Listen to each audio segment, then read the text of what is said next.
મિત્રો મુન્ના મોટર ગેરેજમાં આજે હોન્ડાની અમેજ ગાડી આવી છે. તમે જોઈ શકો છો કસ્ટમરનું બમ્પર ડેમેજ થયું છે, અંદરની ક્વાર્ટર પેનલ પણ ડેમેજ થઈ છે અને કસ્ટમરને કંપની જેવું કામ કરીને આપવાનું છે.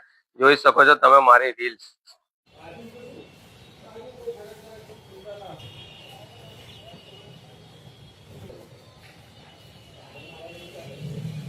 તમે જોઈ શકો છો હોન્ડા કંપનીની અમેજ ગાડી આવી હતી. કસ્ટમરને આપણે ઓરિજિનલ કંપનીનું બમ્પર લેટેસ્ટ મોડલનું સ્ટીલ ક્રોમ વાળું ફિટિંગ કરીને આપ્યું છે.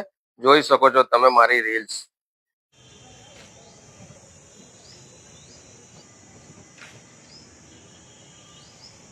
મુન્ના મોટર ગેરેજમાં હોન્ડા અમેજ ગાડી આવી હતી. તમે જોઈ શકો છો કસ્ટમરનું બમ્પર પેન્ટ થઈ ગયું છે અને કસ્ટમરને સંતોષપૂર્ણ કામ કરીને આપ્યું છે. તમારે પણ આવું કામ કરાવવું હોય તો મુન્ના મોટર ગેરેજમાં વિઝિટ કરો. મારું એડ્રેસ છે આણંદ ગોપી ટોકીઝની સામે રઘુવીર નગરના ખાંચામાં. જોઈ શકો છો તમે મારી રીલ્સ.